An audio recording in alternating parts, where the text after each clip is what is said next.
నమస్కారం. లక్ష్మి చెప్పే కథలకు స్వాగతం. వీణులతో వీక్షించటానికి సిద్ధం కండి. ప్రియ సఖులు, ఇప్పుడు మనం ప్రముఖ హాస్య కథా రచయిత్రి శ్రీమతి పుత్తూరి విజయలక్ష్మి గారు రచించిన బాలరాజు కథ అనే ఓ చక్కటి కథను విందామండి. ఈ కథ వేదుల చీన వెంకట చైనులు నవ్య వీక్లీ కథల పోటీలో విశేష బహుమతి పొందిన కథ. నవ్య వారపత్రికలో ఫిబ్రవరి 23, 2011లో ప్రచురింపబడింది. ఇక కథ మొదలు పెట్టేస్తున్నానండి. బాలరాజు గారి ఇల్లు ఆ ఏరియాకి అదో కొండ గుర్తు.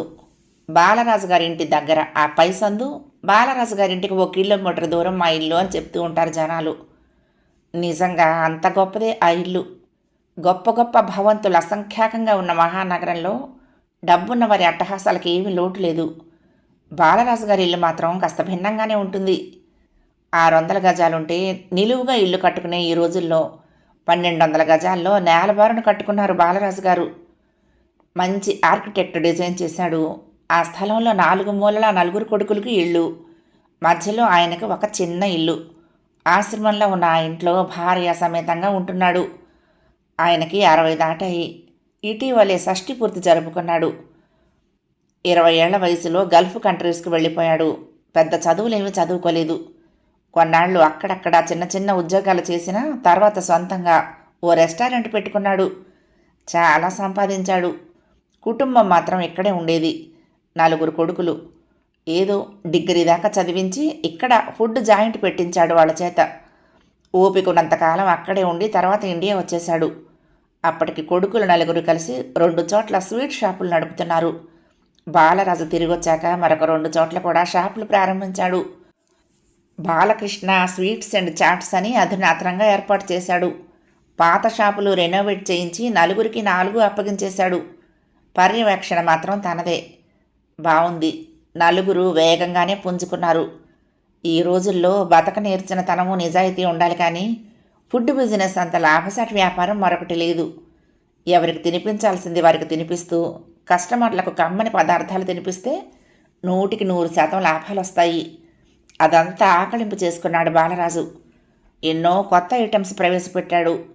వంటలో చెయ్యి తిరిగిన మనిషి. నిత్యం ప్రయోగాలు చేస్తూనే ఉంటాడు. వాళ్ళ షాపుల్లో మాత్రమే దొరికే పదార్థాలు కొన్ని ఉన్నాయి. వాటి కోసం క్యూలు కడతారు జనం. ఫలితం 3 పువ్వులు 6 కాయలుగా ఉంది. బిజినెస్ వ్యవహారాలు ఒక కొలిక్కి వచ్చాక ఎన్నాళ్లుగానో కలలు కంటున్నట్టు ఇంటి నిర్మాణం మొదలుపెట్టాడు. ఏడాదిలోగానే పూర్తయింది. గృహప్రవేశము అయింది. ప్రతిరోజు ఏదో ఒక ప్రయోగం చేసి ఇంట్లో వారికి తినిపించడం ఆయన దినచర్య. తిని వారు శభాష్ అంటే ఆ వంట ఒక మంచి పేరు తగిలించుకుని ఆయన షాపుల్లో ప్రవేశపెట్టబడుతుంది. బాలరాజు గారు కలియుగ నలభీమ పాకం మీది అని మెచ్చుకుంటారు దగ్గర బంధుమిత్రులు. అసలు ఇంత బాగా వంట ఎలా చేయగలరండి మీరు అంటారు. ఎవరు నేర్పారు మీకు ఈ వంట అని ఆశ్చర్యపోతారు. చిన్నగా నవ్వుకుంటాడు బాలరాజు. ఆయన కొడుకులు 4: బాలకృష్ణ, బాలసూరి, బాలచంద్ర, బాలగోపాల్. మనుమలు మనవరాండ్రు బాలగౌతమ్, బాలపూజిత, బాలకౌశిక్, బాలహరీష్, బాలసింధూజ, బాలవేదాంత్, బాలసుచరిత, బాలశ్రావణి. వాళ్ళ ఇంటి పేరు బాలనిలయం. ఏమిటండి ఇది, మీ ఇలవేల్పు బాలాత్రిపుర సుందరీదేవా అని అడుగుతారు అందరూ. కాదు, మా ఇలవేల్పు బాలకృష్ణుడు అంటాడు బాలరాజు. ఆయనకేం మహారాజు అని అందరూ అసూయపడుతున్నా బాలరాజుకు మాత్రం మనశ్శాంతి లేదు. అందుకు కారణం ఆయన ఇలవేల్పు ఆచూకీ తెలియటం లేదు. కానరాని దేవుడే కనిపించి అంతలోనే కనుమరుగాయే అన్నట్టు ఎక్కడో మాయమైపోయాడు. ఆయన కోసం ఎన్నో విధాలుగా వెతుకుతున్నాడు. చివరికి ఊర్పు నశించిపోయి 2వ కొడుకు బాలసూరిని పిలిచి ఆ పని అప్పగించాడు. బాలసూరి గెడ్డివామిలో సూదిని వెతకగల సామర్థ్యం ఉన్నవాడు. సూరి, నువ్వు ఈ పని చేసి అప్పుడు నాకు కనిపించు అని ఆజ్ఞాపించాడు. పిల్లలకు తండ్రి మాట అంటే తిరుగులేదు. అందుకే మిగిలిన పనులన్నీ పక్కన పెట్టి వెతుకులాట ప్రారంభించాడు బాలసూరి. ఆచూకీ దొరికింది. తెనాలి దగ్గర వాళ్ళ సొంత ఊళ్ళో ఉన్నాడు బాలకృష్ణ.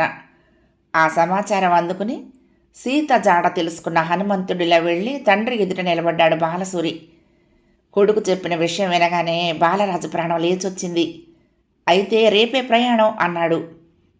అంత అలసిపోయి మర్నాడే మళ్ళీ ప్రయాణం అంటే బద్ధకం వేసింది బాలసూరికి. కానీ తప్పదు. తండ్రి మాట అంటే సుగ్రీవాజ్ఞ. అలాగే వెళ్దాం అనేశాడు.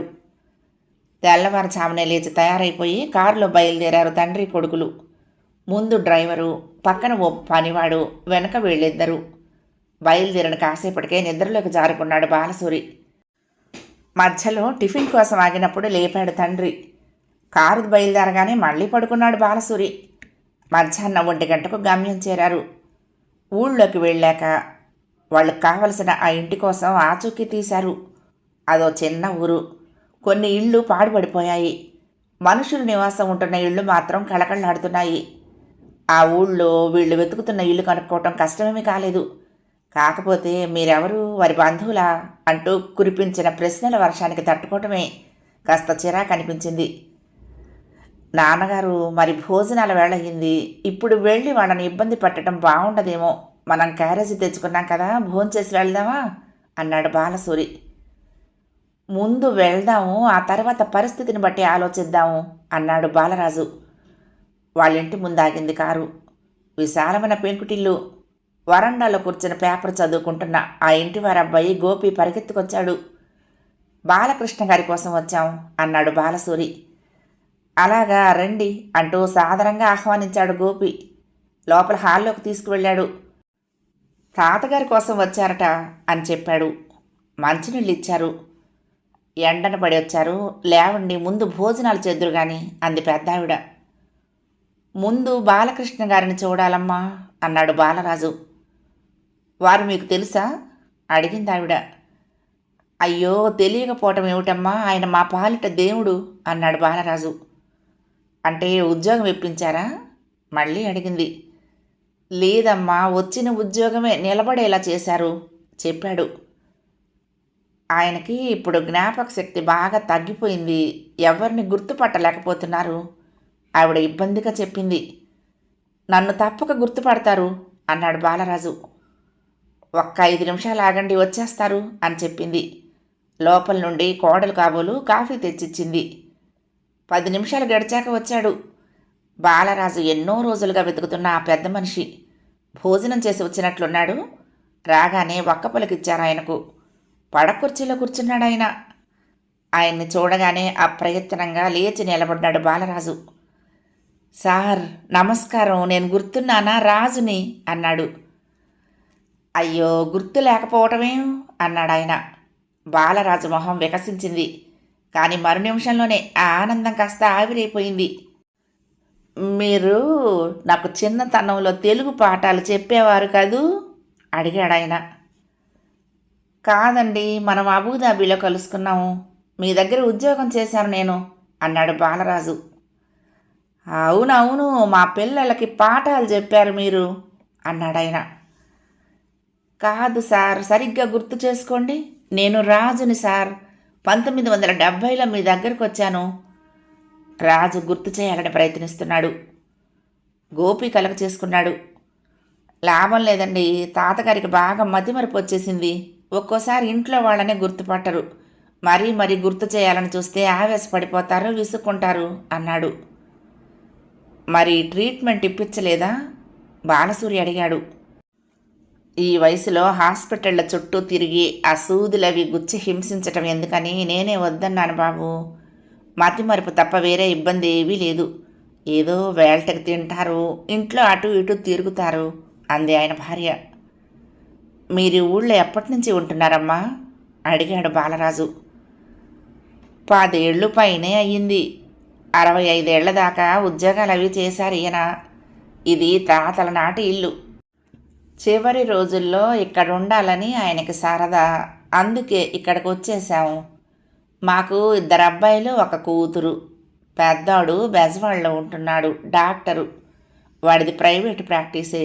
కూతురు హైదరాబాదు. రెండోవాడు మాత్రం మాతోనే ఉంటున్నాడు, తెనాలిలో ఉద్యోగం. ఎంత 12 మైళ్ళేగా, కారులో వెళ్ళొస్తాడు. వాడికి తండ్రి అంటే చాలా గౌరవం. ఆయన మీద ఏగవాలనివ్వడు, అంత ప్రేమ. ఇదిగో వీడు నా మనవడు, మనవరాలు కాలేజీకి వెళ్ళింది అంటూ చెప్పుకొచ్చింది. నేను బాపట్ల ఇంజనీరింగ్ కాలేజీలో చదువుతున్న 3rd ఇయర్ చెప్పాడు గోపి. అంతా విని సంతోషించాడు బాలరాజు. సార్, నేను గుర్తున్నానా? రాజుని సార్ అంటూ మరోసారి ప్రయత్నించాడు. ఆ, అవునవును, మా అమ్మాయికి సంగీతం కూడా చెప్పేవాడివి కదూ అన్నాడాయన. ఇక లాభం లేదనిపించింది. పోని ఆయన గుర్తుపట్టకపోయినా ఆయన్ని కళ్ళారా చూశాను, అదే చాలు అనుకుని, ఇక మేము వెళ్ళొస్తామమ్మా అన్నాడు బాలరాజు. చూడండి బాబు, మీరెవరో, వారికి మీకు ఎలా పరిచయమో నాకు తెలియదు. మేమిక్కడికి వచ్చాక చాలామంది మీలాగే వచ్చేవారు. వాళ్ళొస్తే ఎంతో ఆనందపడేవారు ఆయన. ఎప్పటెప్పటి జ్ఞాపకాలు నెమరు వేసుకునేవారు. ఒక్క మాటలో చెప్పాలంటే మీలాంటి వారు ఎవరైనా వస్తే ఆయనకి పండగే. ఇప్పుడేదో ఆయన మిమ్మల్ని గుర్తించలేకపోతున్నారు. మీరు ఇంత దూరం వెతుక్కుంటూ వచ్చారు. మీకు అభ్యంతరం లేకపోతే మా ఇంట్లో భోజనం చేసి వెళ్ళండి. ఇంటికి ఎవరైనా వస్తే అభోజనంగా వెళ్ళనిచ్చేవారు కాదాయన అంది ఆవిడ. బాలరాజుకు కళ్ళ నీళ్లు తిరిగాయి. ఎంత మాటమ్మా, వేళ కాని వేళలో వచ్చాము, మీకు ఇబ్బంది అవుతుందేమో అని సందేహిస్తున్నాం కానీ సారింట్లో అన్నం తినటం అంటే నా అదృష్టంగా భావిస్తానమ్మా అన్నాడు. చాలా సంతోషం బాబు, ఎంత పావు గంటలో వడ్డించేస్తాం అందావిడ. మీకు మా తాతగారికి ఎలా పరిచయం అడిగాడు గోపి. నిట్టూర్చాడు బాలరాజు. అబ్బో, 40 ఏళ్ల క్రిందటి మాట. అప్పట్లో గల్ఫ్ దేశాల్లో ఉద్యోగాలు ఒక్కసారిగా వెలుగు చూశాయి. తండోపతండాలుగా వెళ్ళేవారు. అన్ని వృత్తుల వారికి పని దొరికేది. అప్పట్లో నా పరిస్థితి చాలా గడ్డుగా ఉండేది. నాన్నగారు పోయారు, బోలెడన్ని బాధ్యతలు. పీయూసీ పాస్ అయ్యాను నేను. ఆ చదువుతో ఇక్కడ ఏ ఉద్యోగమూ దొరకదు. కాకపోతే చిన్నతనం నుండి సరదాగా కరెంటు పనులు నేర్చుకున్నాను. అందులోనే ఇంకాస్త ప్రావీణ్యం సంపాదించి గల్ఫ్ వెళ్తే బోలెడు సంపాదన అని ఆశ పెట్టాడు ఒక ఆయన. ఒక ఎలక్ట్రికల్ రిపేర్ షాపులో చేరి 6 నెలలు జీతం లేకుండా పని నేర్చుకున్నాను. గల్ఫ్లో ఉద్యోగాలు ఇప్పించే ఏజెంటుని పట్టుకున్నా. 20,000 ఇస్తే పంపిస్తానన్నాడు.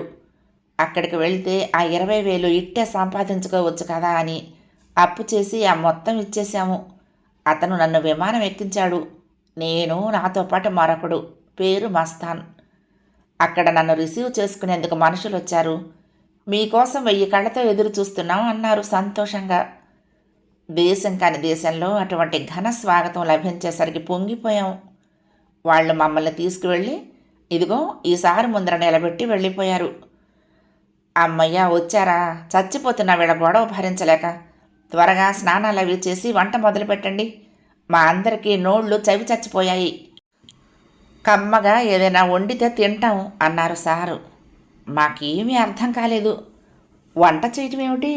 మాకు వంటకి ఏమిటి సంబంధం? మొహాలు చూసుకున్నాము. ఇంకా ఇలా నిలబడితే లాభం లేదు. వారం రోజులుగా ఎలాగో వర్కర్లని బుజ్జగించి లాక్కొచ్చా. ఇంక నా వల్ల కాదు. త్వరగా పదండి, వంట షెడ్ చూపిస్తా అన్నారు సారు.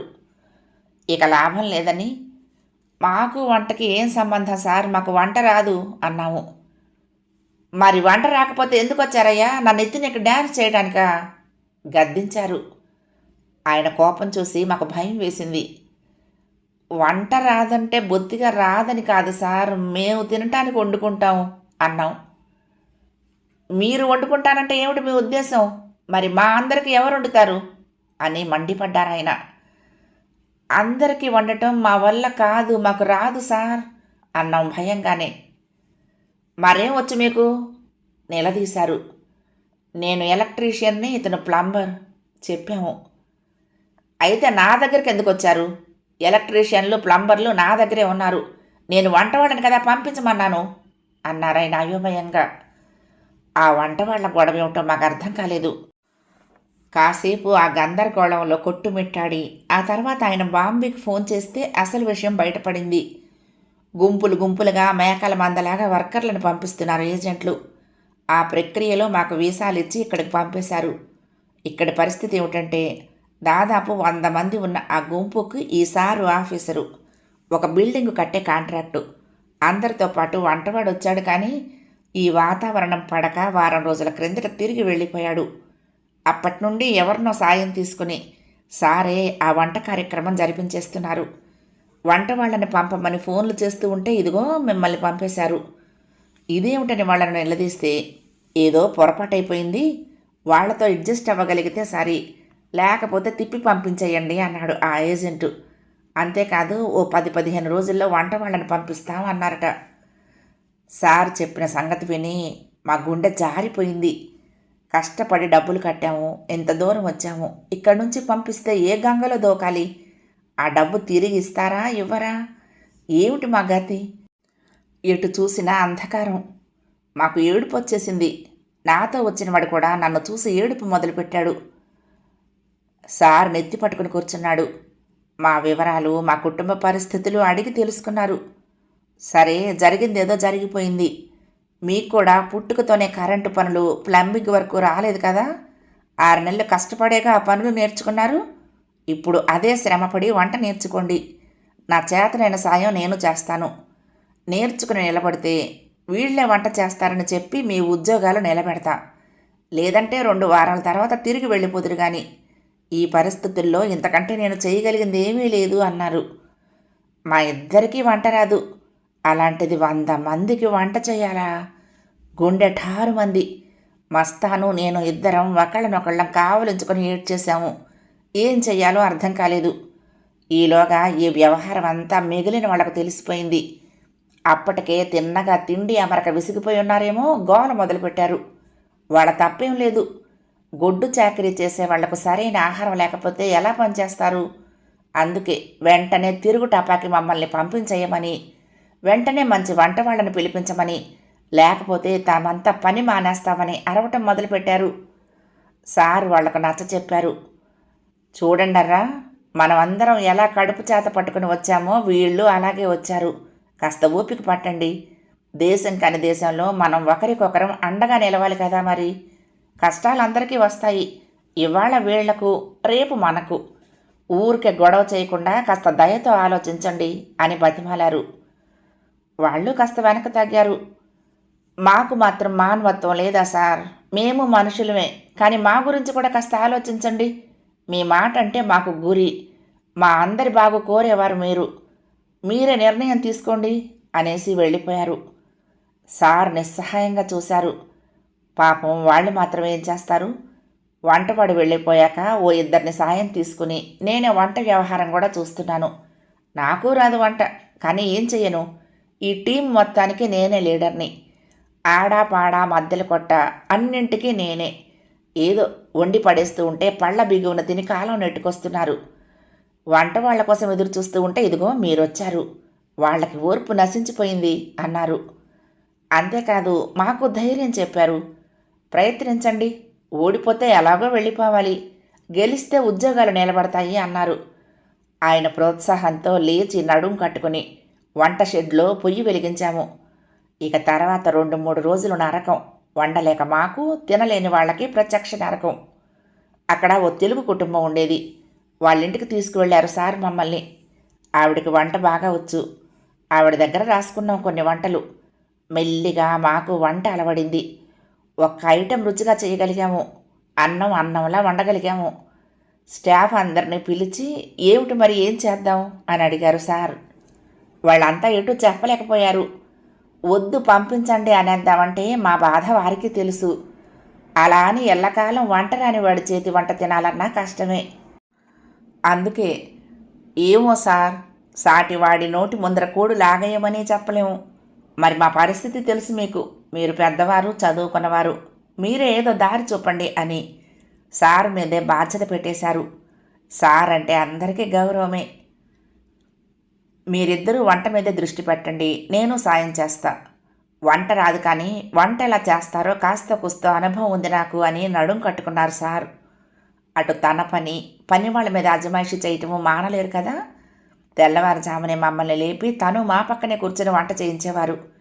ఏం పర్వాలేదు, రుచి చూస్తూ వండండి, అలవాటైతే కానీ ఉప్పు కారాలు సమానంగా పడవు అని చెప్పేవారు. ఇండియా నుంచే వంట పుస్తకాలు తెప్పించారు. ఏం పర్వాలేదు, దారిన పడుతున్నారు కానివ్వండి అని ప్రోత్సహించేవారు. నెల తిరిగేసరికి మాకు బాగా వంట వచ్చేసింది. రుచిగా చేసి పెట్టేసరికి మా వాళ్ళంతా బాగుంది, గతంలో ఉన్న వంటవాడి కంటే మీరే బాగా వండుతున్నారు అని మెచ్చుకున్నారు. మాకు వంట నేర్పిన సారు వంట వచ్చాక మా దారిని మమ్మల్ని వదిలేశారు. మస్తాన్ మరో ఏడాదికే మరో చోటుకి వెళ్ళిపోయాడు. నేను మాత్రం సార్తోనే ఉన్నా. ఆయన 2-3 చోట్లకు మారారు కదా, మారినప్పుడల్లా ఆయన వెంటే వెళ్ళేవాణ్ణి. చివర్లో ఓ కంపెనీలో నా చేత క్యాంటీన్ పెట్టించారు. బాగా నడవసాగింది. ఆ రోజుల్లోనే సార్ ఇండియా వచ్చేశారు. నేను వస్తా సార్ అంటే మందలించారు. వద్దు రాజు, నీకు ఇప్పుడు ఇక్కడ మంచి భవిష్యత్తు ఉంది, ఇక్కడే ఉండు, కనీసం 10 ఏళ్ళు నుండి అప్పుడు తిరిగి వెళ్ళే ఆలోచన చెయ్యి, మన దేశానికి మనం ఎప్పుడైనా వెళ్ళొచ్చు అన్నారు. అలాగే ఉండిపోయాను. బాగా సంపాదించాను. సార్కి ఉత్తరాలు రాసేవాణ్ణి, ఆయన జవాబు రాసేవారు. తర్వాత క్రమక్రమంగా తగ్గిపోయాయి. మాస్టారు అందరి విద్యార్థులకు గుర్తుండిపోతారు, కానీ విద్యార్థులందరూ మాస్టర్ గారికి గుర్తుండరు కదా, అది సాధ్యం కాదు. ఇండియా వచ్చిన దగ్గర నుంచి సార్ కోసం వెతుకుతూ ఉంటే ఇప్పటికి తెలిసింది ఆయన ఆచూకీ. వచ్చాను, చూశాను. ఆయన నన్ను గుర్తుపట్టలేదని బాధగా ఉన్నా ఆయన్ను చూశాననే తృప్తి ఉంది. సార్ అప్పుడు ఇప్పుడు కూడా మహారాజులానే ఉన్నారు అన్నాడు బాలరాజు. అంతా వింటూ ఉన్న గోపి, బాలసూరి ఆశ్చర్యపోయారు. బాలకృష్ణ వంక ఆరాధనగా చూశారు. మా తాతగారు అప్పట్లో చాలామందికి ఉద్యోగాలు ఇప్పించారని విన్నాము, కానీ మీది చాలా విచిత్రమైన కేసు అన్నాడు గోపి. అవును బాబు, ఆపదలో ఆదుకున్నారు సారు. అప్పుడే తిప్పి పంపించేసుంటే నేనేమైపోయేవాడినో. అందుకే నా పిల్లలందరికీ ఆయన పేరే పెట్టుకున్నా. అంతేకాదు, నా పేరు ముందు కూడా సారు పేరే తగిలించుకున్నా అన్నాడు బాలరాజు. వడ్డించేశాం, కాళ్ళు కడుక్కోండి అంటూ వచ్చింది పెద్దావిడ. అబ్బాయి మర్చిపోయాం, ఆ స్వీట్స్ పట్రా అన్నాడు బాలరాజు. నాలుక ఖర్చుకొని కారు దగ్గరకు పరిగెత్తి వాళ్ళ కోసం తెచ్చిన స్వీట్సు, పళ్ళు అన్నీ పట్టుకొచ్చాడు బాలసూరి. ఇవిగోనమ్మా అంటూ పెద్దావిడకి ఇవ్వబోయాడు బాలరాజు. ఎందుకండి ఇవన్నీ అంది ఆవిడ. ఏమోనమ్మా, మా సంతోషం కోసం అన్నాడు బాలరాజు. ఆయనకే ఇవ్వండి అందావిడ. గౌరవంగా బాలకృష్ణ గారి దగ్గరకు వెళ్ళి, సార్ ఇవిగో తీసుకోండి అని అందించాడు బాలరాజు. అందుకుని అతని ముఖంలోకి చూశాడు బాలకృష్ణ. చిన్నగా నవ్వాడు. నువ్వు రాజప్పడివి కదుట్రా, వంట నేర్చుకున్నావా మరి అని అడిగాడు. అంతే, ఆయన చెయ్యి పట్టుకుని వలవలా ఏడ్చాడు బాలరాజు. సార్ నన్ను గుర్తుపట్టారు, మా సార్ నన్ను గుర్తుపట్టారు అంటూ చిన్న పిల్లాడిలా సంబరపడిపోయాడు. కథ సమాప్తం. ప్రియ సఖులు, ఈ కథ మీకు నచ్చితే తప్పకుండా లైక్ చేయండి, షేర్ చేయండి, కామెంట్ చేయండి, సబ్స్క్రైబ్ చేసుకుని నన్ను ఎంకరేజ్ చేయండి. ఉంటానండి. ప్రేమతో లక్ష్మి, కృష్ణాతీరం దుర్గమ్మ సన్నిధానం. నమస్తే.